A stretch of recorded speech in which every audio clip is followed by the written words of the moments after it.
Is Comuna 12, where Pablo Escobar got killed on a rooftop by DEA agents, and They can, and like if you're a thief, you probably get killed. essentially a mob just beat him to a bloody pulp, and they were going to kill him. But dangerous. They assumed that you were a spy, even if you were a civilian. So we are going to Comuna 13, Comuna 13. And it's basically a sector of Medellín that has until recently been incredibly violent, and the people became the police in that area, and in a lot of parts of Medellín it happened where the police just weren't doing a good job, and the police it's too dangerous for them to do the work. They didn't want to die, and they liked the corruption and the bribes and stuff, so the people basically took over policing themselves and basically I guess lynched people that were robbers and drug dealers and stuff like that, just to clean up the streets. And that's actually something I witnessed here myself, right outside of my hotel. I don't remember if I grabbed a video of it or not. I don't think I did. But basically, this guy was stealing something from, I think, a local, actually. I would hope that if it was stealing from a tourist, it'd be the same thing. But essentially, a mob just beat him to a bloody pulp, and they were going to kill him. But they did not, because the police showed up. Because it's in a tourist area, the police prevented him from getting absolutely killed by, I don't know, he might have got stabbed and stuff too, I have no clue. It was pretty hardcore. But I was just sitting in a restaurant eating, and I saw that happen. But anyways, the same thing in Comuna 13. Essentially, it used to be really violent and bad, but now it's generally safe, and it's a tourist attraction. There's a lot of graffiti. So we're gonna go do a free tour. It's free. They expect you to tip about $10. It says also 20,000 pesos, which is more like $5. So we're gonna probably just tip whatever it's worth, and but yeah, in theory it's free, but I wouldn't take advantage of that. I guess if someone's giving you 2.5 hours at a time, so you might as well tip them, right? But yeah, it should be pretty cool. This is a last minute thing. My assistant right now is working on getting me things for the house, and otherwise she would have probably come, but that's not happening right now. But tomorrow we're gonna go to San Javier and do some fishing. No, not San Javier, Santa Fe, and do some fishing there. We're going to San Javier Estación, which is basically the metro station San Javier here, one of the more popular ones, and we'll kind of go from there to do the tour. But yeah, see you back in a few minutes. We're in Comuna 13 right now. Right over that fence is Comuna 12, where Pablo Escobar got killed on a rooftop by DEA agents and the Colombian National Police as well. Saw a guy called Cornbread who was talking the name. So basically, when you read graffiti out here, there's a code to them. And this one is a little complex to go through, but you can't paint over someone else's masterpiece, which is, this one is considered that. But if you want to read them, you can actually read it right here. It says B-A-N. Same thing for the other one there. It says checks on the top right corner there.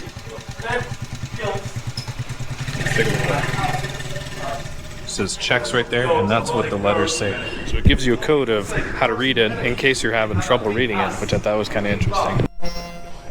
So check out some of the construction here. Super questionable, but I've seen worse. This is just bags of actual sand holding up an entire hillside of a house, and it's falling apart. Locals here sometimes call it the impossible construction, and yeah, I would agree with that, because it's impossible. It's going to last too much longer. Like hip hop, but sounds like reggaeton, but sounds like salsa, merengue. So this statue is built by a local community called the Paint Natives, I believe. So it's graffiti plus art. I don't know what this is.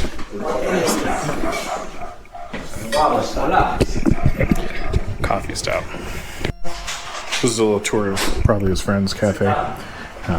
Usually tour guides get a little bonus for bringing people in, but I thought this was pretty cool. Check it out. Doing the moves on the booty. I love this one too. Grinding the booty. Doing an ollie on the butt. Rather interesting.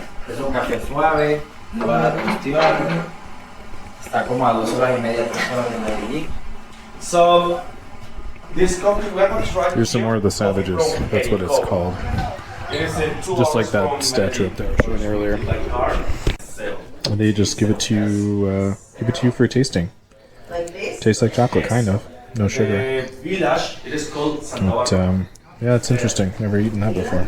Village, it is called Santa. Good strong flavor. I gotta add this to my bathroom collection. Check it out. Wow. This is different. You can see people too. This is probably one of the top bathrooms I've been to. This one's just dedicated to different salsa singers from Puerto Rico, Panama, Cuba. Love that view.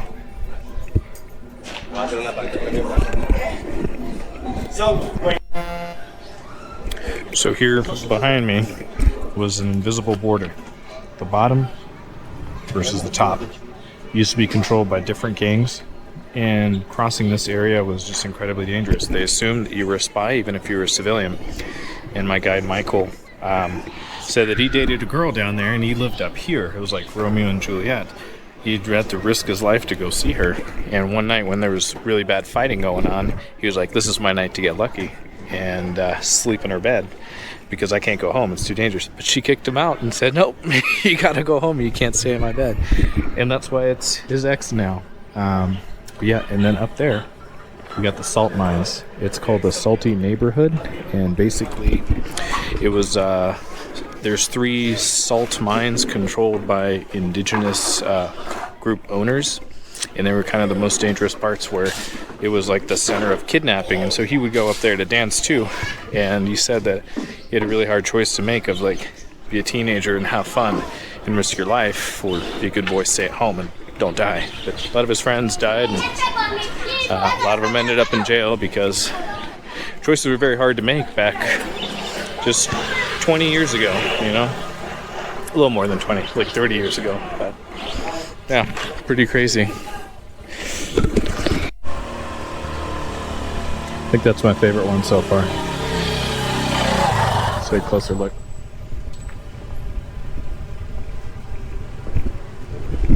Yeah, that's awesome.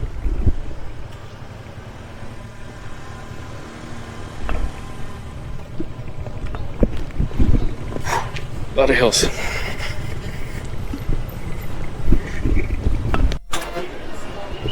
So behind me, this is the most famous neighborhood in Medellín. It's Independencia número uno. Independence number 1. It was an illegal city for a long time, an illegal neighborhood.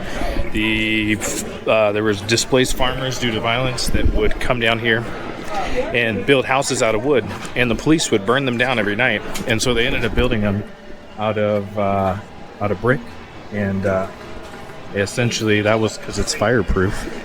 And that's why it's a mishmash, because it was just like constant fighting. Yeah. He was just pointing out not to step in the turd.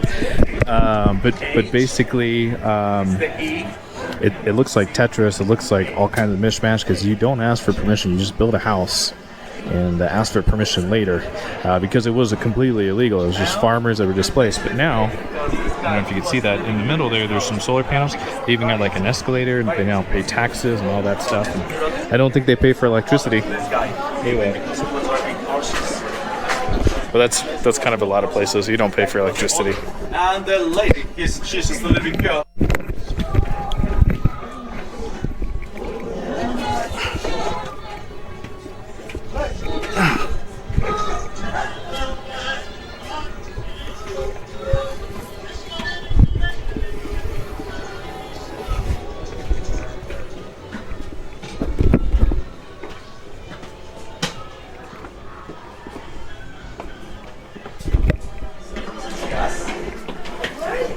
Yeah, these are really like Tetris.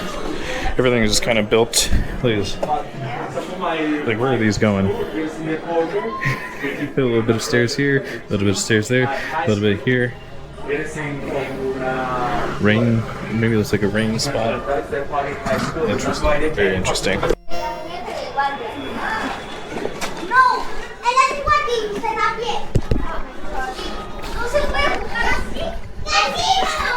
at that. Tight.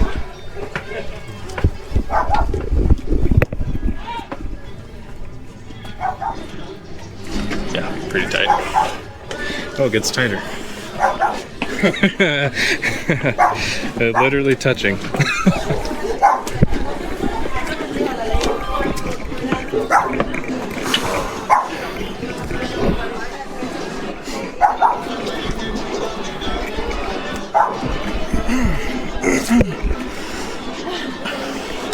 It's a hot day for this. So this is the construction. It's like rocks to keep it down.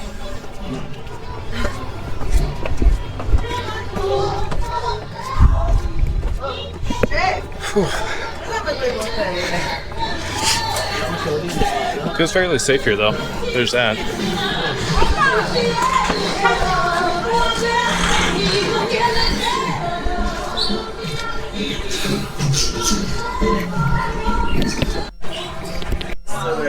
I don't know if you guys see that, but there's a group of trained pigeons flying around. So it's mostly white pigeons, a couple blue ones, and a pink one died in there. And they're doing their tricks and their rounds. You see them? I don't know if you see them. Rather interesting, because they're trained pigeons and they're doing whatever their tricks are, and then they come home at night to roost. Or not at night, but like they will come back at some point. Because people use them in competitions, and I guess they like that here. And you could see them there, right? Very bright red, dark blue, kind of more of a pink, really. But probably all originally white.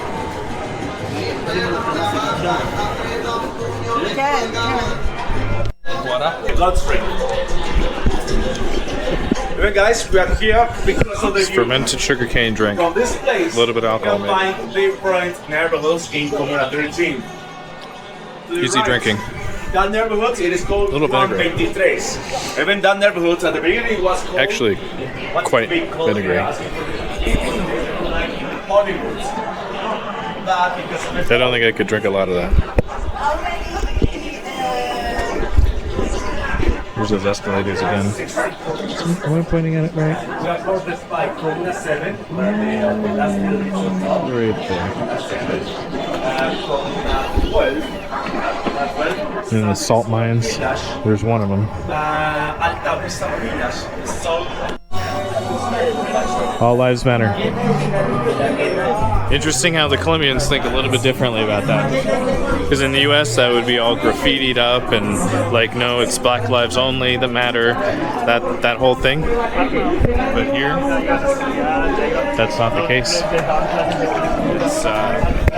It's all lives matter, and they had a monkey on there too, and an elephant. So rather interesting. I think it's like just culture difference.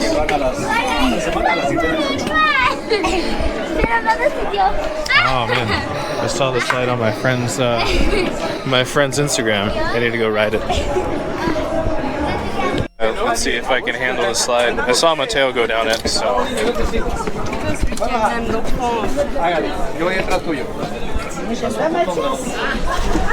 Regarde l'enfant.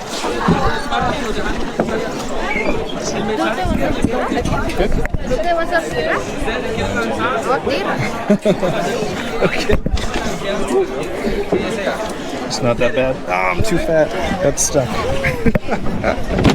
Ooh.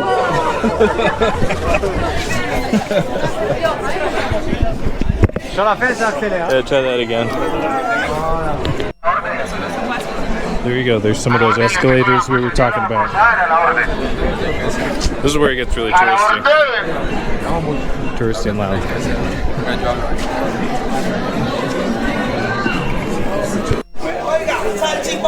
She's making ice cream.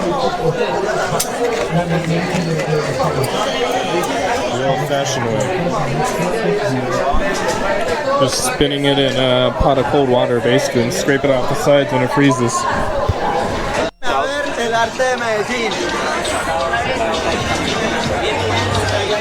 I love this. The giraffe is super cool.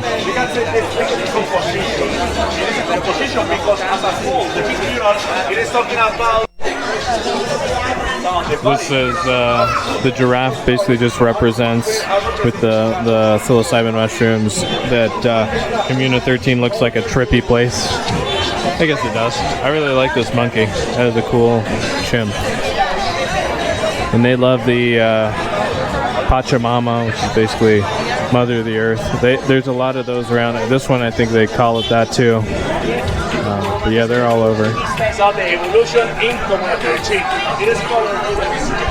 Very cool. A lot of people, not a lot of police, but feels safe. Claro que sí, parcero. Que Dios te bendiga, Rochi, todo el año entero. Que te dé salud y vida primero, porque sabemos que gracias a tu hermano lo que te pone dinero, el mejor te resulta. No tiene elegancia, se le nota la cabeza para los pies, no se cae del entorno. It's Pablo Escobar. Rather interesting. This is where it gets really just touristy, so I'm gonna probably call it a day. Saw all the kind of stuff I wanted to see, but yeah, if you liked it, subscribe or don't. See that right there? That's, oh shit, they're getting their ass kicked right now. Because it's probably a thief or something like that. The police are here, but I don't know if they'll get to him in time. I mean, they probably will at this point. They don't look so beat up as the other guy did. But yeah, basically the community just takes it into their own hands most of the time, if they can. And like, if you're a thief, you probably get killed, or at least like severely hospitalized for weeks. It's not good. So there's like, looks like a girl and a guy.